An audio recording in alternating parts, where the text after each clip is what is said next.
Hey, what's up mga kaballers? Maligayang pagbabalik sa aking channel. At pag-usapan natin ang balitang Dario Saric sa Golden State Warriors. Out na! At ang balitang Lakers, swerte, umangat na sa standings. Tara na't pag-usapan natin yan dito sa Basketball Hotshots.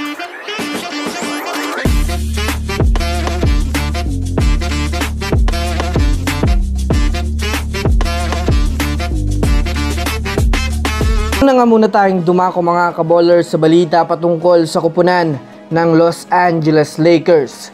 Mula nga po sa ikasampu na pwesto, sa wakas mga kaballers ay umakyat na ang Lakers mga kaballers sa top 9 Western Conference. Sila nga po mga kaballers ay may hawak-hawak na 36 wins at 30 losses na masasabi nating nasa kanila nga po ang momentum.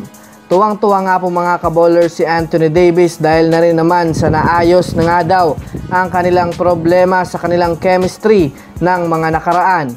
Bukod pa dyan mga kaballers, malaki rin nga po ang tiwala ni LeBron James sa kanyang mga kakampi na hindi sila malalaglag sa playoffs at kahit man sa play-in tournament.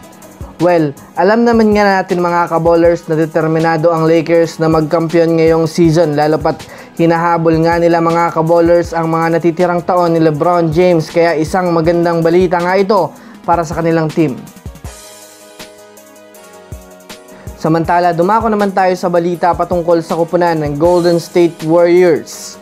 Matapos nga po mga kaballers ang naging laro ng GSW kahapon kontra sa kupunan ng San Antonio Spurs, ay sa ngayon ay bumagsak na sila sa ikasampung pwesto ulit na may hawak-hawak na 34 wins at 30 losses. Sa naging laro nga po mga kaballers ay maraming mga fans ngayon ang nagsasabing mayroon nga daw player ang Warriors na out na sa rotation. Ito nga po mga kaballers ay si Dario Saric na sa ngayon nga po ay maalat na ang kanyang nilalaro. Bukod pa dyan, nalimitahan na rin nga po mga kaballers ang kanyang playing time dahil kaunti na lang ang naiaambag niya sa team. Alam naman nga po natin mga kaballers kung gaano ito naging agresibo sa Golden State Warriors sa opensa at sa depensa, kaya masasabi nating hindi talaga magagamit itong si Dario Saric sa panahon ngayon at out na sa rotation.